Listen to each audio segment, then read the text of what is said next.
नमस्कार, आप देख रहे हैं लोक संचार टीवी और मैं हूं आपके साथ तरुण कुमार। खबर उत्तर प्रदेश के बुलंदशहर से है। बुलंदशहर पहुंचे उप मुख्यमंत्री केशव प्रसाद मौर्य। 2000 के नोट बंद पर बोले केशव प्रसाद मौर्य, भ्रष्टाचारी नहीं चाहते 2000 का नोट बंद हो। और भी मुद्दों पर जमकर दहाड़े केशव प्रसाद मौर्य। देखें पूरी रिपोर्ट। पहला तो मैं ये बता दूं, आज जिले में मुझे आने का मौका मिला है और चूँकि भारतीय जनता पार्टी का कार्यकर्ता हूं, तो सबसे पहले भारतीय जनता पार्टी का जो हमारा जिला कार्यालय है, वो हमारा कार्यालय नहीं बल्कि कार्यकर्ता के नाते मैं उसे अपना मंदिर मानता हूं। तो पहले मंदिर पर गया और अपने सभी पार्टी के कार्यकर्ताओं के साथ, सभी जनप्रतिनिधियों के साथ बैठक करके, उनके साथ संवाद करके 2023 नगर निकाय के चुनाव में बुलंदशहर सहित उत्तर प्रदेश में ऐतिहासिक विजय की उनको बधाई दिया हूं और 2024 में बुलंदशहर सहित पूरे प्रदेश में कमल खिलाने का आह्वान किया हूं। आज इस बैठक में हमारे जिले के अध्यक्ष, हमारे जिला पंचायत के अध्यक्ष, हमारे सभी माननीय विधायकगण के साथ सभी जिले की समीक्षा बैठक की गई है और जिले की समीक्षा बैठक में सबसे पहला कार्य जो मुझे आज करने का मौका मिला है, उसमें जो उत्तर प्रदेश के अभूतपूर्व मुख्यमंत्री के रूप में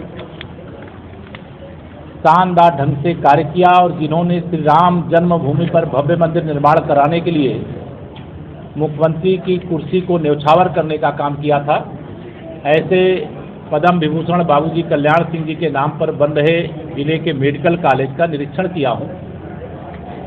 निरीक्षण संतोषजनक रहा है और आज की बैठक में यह निर्देश भी दिया गया है कि जो अभी तक कल्याण सिंह मेडिकल कॉलेज के रूप में नाम जानते थे, क्योंकि वह पद्म विभूषण से सम्मानित हो गए हैं, तो पद्म विभूषण शब्द को भी जोड़ करके मेडिकल कॉलेज का नामकरण कर दिया जाए।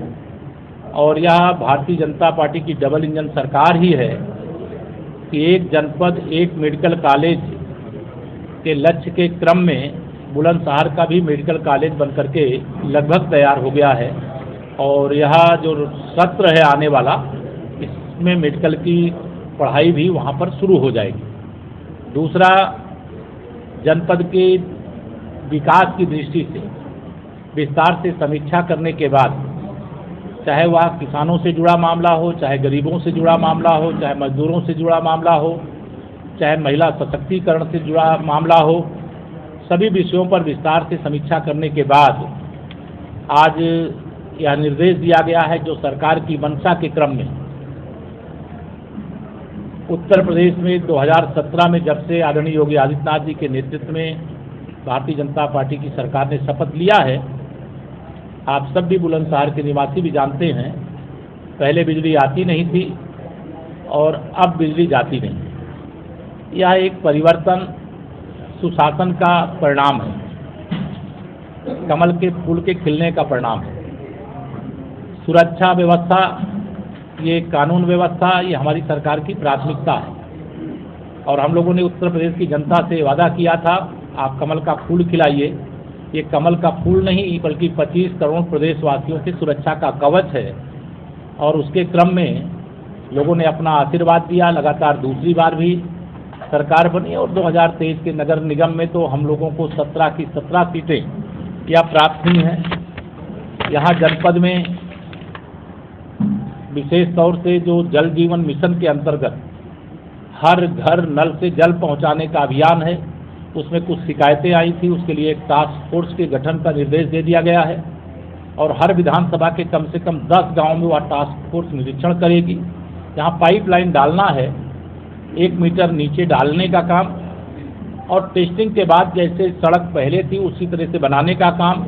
लेकिन जब तक पहले जैसी सड़क बनाने का काम नहीं पूरा हो जाता है, तब तक आवागमन के योग्य बनाने का काम संबंधित कंपनियों का है। इसके लिए भी निर्देश दिए गए हैं।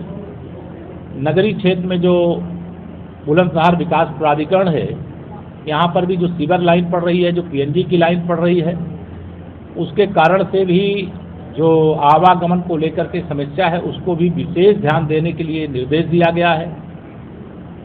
जनपद के अंदर जितने भी चारागाह की ज़मीनें हैं या चकमार्ग हैं, अगर उन पर अवैध कब्जा है तो उनको खाली कराने और खाली करा करके विशेष तौर से वहाँ गौवंश के लिए, चारे के उत्पादन के लिए, उनके रखरखाव के लिए उपयोग करने। जो हमारे तालाब हैं, उन तालाबों पर भी कुछ लोगों ने अवैध रूप से कब्जे किए थे। आज यह भी निर्देश दिया गया है कि जिन तालाबों पे, चारागाह की ज़मीनों पर किसी गरीब का कब्जा है तो उसको कोई वैकल्पिक व्यवस्था दे करके उसे खाली कराया जाए। लेकिन अगर किसी भूमाफिया ने कब्जा किया है तो उसके को एक सूचना दे करके फिर अगर ज़रूरत पड़े तो उसके खिलाफ कठोर कार्रवाई भी किया जाए, यह भी निर्देश दिया गया है। प्रदेश सरकार का एक ही लक्ष्य है कि हमारे उत्तर प्रदेश में जो 75 जिले हैं, पूर्व की सरकारों के समय विकास के मापदंड में केवल 2-3 जिले, 4 जिले, 5 जिले होते थे। लेकिन आदरणीय योगी जी के नेतृत्व में जब से उत्तर प्रदेश में भारतीय जनता पार्टी की सरकार बनी है, हमारे सभी 75 जिले वीआईपी जिले, और 75 जिलों में रहने वाली जनता हमारी वीआईपी जनता है और उसके जीवन में हर प्रकार का बदलाव, हर प्रकार का सुधार और जो सरकार की योजनाएं, उनका लाभ बिना भेदभाव के, जो हमारे माननीय प्रधानमंत्री श्री नरेंद्र मोदी जी ने नारा दिया है, सबका साथ, सबका विकास, सबका विश्वास, उसको हम आगे बढ़ाते हुए बिना भेदभाव के संपूर्ण योजनाओं का लाभ, जो लाभ प्राप्त करने का अधिकारी है, उसको देने का काम या किया जा रहा है। बिजली विभाग की भी कुछ शिकायतें आई थी, उनकी भी जांच करके जो दोषी हैं तो दंडात्मक कार्रवाई करने के भी निर्देश दिए गए हैं। सभी विभागों से जिले में बहुत सारे नवाचार के कार्य हुए और जिन अधिकारियों ने, जिन विभागों ने इसके लिए अच्छा काम किया है, मैं उनकी प्रशंसा करता हूं, उनको बधाई देता हूं और यह आह्वान भी करता हूं कि पूरे जिले को हर क्षेत्र में नंबर 1 बनाने का वह प्रयास करें। और यह क्षमता जिले की जनता के आशीर्वाद से यहाँ जो भी अधिकारी कर्मचारी तैनात हैं वो सब लोग अच्छा कर सकते हैं। और आपको एक बात और मैं साथ में बता दूं, जिसके बाद अगर आपका कोई सवाल होगा तो वो ज़रूर मैं जवाब दूंगा। 2023 के नगर निकाय चुनाव में भारतीय जनता पार्टी को जो ऐतिहासिक सफलता बुलंदशहर सहित प्रदेश में जनता के आशीर्वाद से, कार्यकर्ताओं के परिश्रम से, डबल इंजन सरकार के द्वारा जनता की गई सेवा के आधार पर मिली है, उसके लिए जनता का आभार भी प्रकट करते हैं, कार्यकर्ताओं का अभिनंदन भी करते हैं। और उत्तर प्रदेश में 17 नगर निगम हैं। सभी 17 नगर निगम आज भारतीय जनता पार्टी के महापौर, अधिकतम नगर निगम में भारतीय जनता पार्टी का सदन में बहुमत भी मिला है। और हम इसके आधार पर ये कह सकते हैं कि डबल इंजन की जगह ट्रिपल इंजन सरकार पूरी रफ्तार से, पूरी जिम्मेदारी से जनता की सेवा में कोई कमी नहीं रखेगी। लेकिन अगला चुनाव जो हमारा है वो 2024 का लोकसभा चुनाव।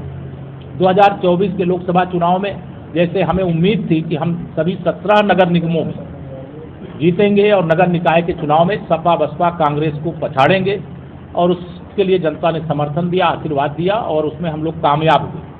वैसे ही 2024 में माननीय नरेंद्र मोदी जी के नेतृत्व में प्रचंड बहुमत की देश में फिर से सरकार बनाने के लिए 80 की 80 लोकसभा सीटें भाजपा गठबंधन के साथ जीतने के लक्ष्य के साथ हम लोग प्रयासरत हैं। और हमें विश्वास है कि जनता का आशीर्वाद माननीय नरेंद्र मोदी जी के नेतृत्व में फिर से सरकार बनाने के लिए उत्तर प्रदेश तो पूरी तरह से देगा, देश भी देगा, लेकिन हम उत्तर प्रदेश की दृष्टि से आपको बता रहे हैं।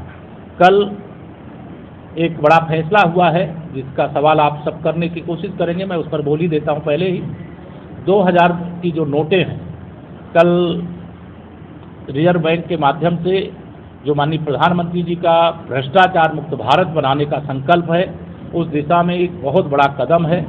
और उस कदम के क्रम में 2000 की अब नई नोटों को छापा नहीं जाएगा, लेकिन जो 2000 की नोट किसी के पास है वह उसकी नोट कागज़ का टुकड़ा नहीं है, वो उस नोट का अभी उपयोग होता रहेगा और सितंबर तक उसका उपयोग लोग करेंगे। तब तक जमा करना या 2000 नोट के बदले जाके बैंक में नोट लाने का काम करेंगे। मैं माननीय प्रधानमंत्री जी के इस फैसले का स्वागत करता हूं और इससे जो काला धन एकत्र करके जो तमाम देश के विकास के कार्यों में बाधा बनते थे उस पर भी लगाम लगेगी। मेरी ओर से अभी इतना आप सब लोगों को कहना था। यहाँ पे जिले में आयुष्मान भारत कार्ड के अंतर्गत अच्छा रिजल्ट है। 80% से अधिक लोगों का कार्ड बन गया है। लगभग 62 करोड़ रुपए के इलाज कराने का भुगतान है। गरीबों के लिए समर्पित हमारी सरकार है। महिला सशक्तिकरण को समर्पित हमारी सरकार है। नौजवानों के उज्जवल भविष्य के लिए समर्पित सरकार है। उत्तर प्रदेश में भारी भरकम निवेश आ रहा है, जो उत्तर प्रदेश को पूरे देश में नंबर 1 बनाने की दिशा में सबसे शानदार और महत्वपूर्ण कदम है। और माननीय प्रधानमंत्री जी के नेतृत्व में हम विश्व की 5वीं अर्थव्यवस्था के रूप में आज दुनिया के सामने अपना महत्वपूर्ण स्थान बनाने में कामयाब हुए हैं। और मुझे पूरा विश्वास है कि आने वाले समय में पूरी दुनिया में भारत और पूरे भारत में उत्तर प्रदेश नंबर 1 पर हो। धन्यवाद। गुलावटी समेत कई भारत के बापूजी की प्रतिमा का मोदी जी ने अनावरण किया। क्या ये भारत विश्व गुरु की ओर बढ़ रहा है? निश्चित तौर से भारत विश्व गुरु की ओर तेजी से आगे बढ़ रहा है और भारत ही विश्व गुरु है। और आज पूरे दुनिया के अंदर भारत के प्रधानमंत्री माननीय नरेंद्र मोदी जी सबसे लोकप्रिय नेता हैं।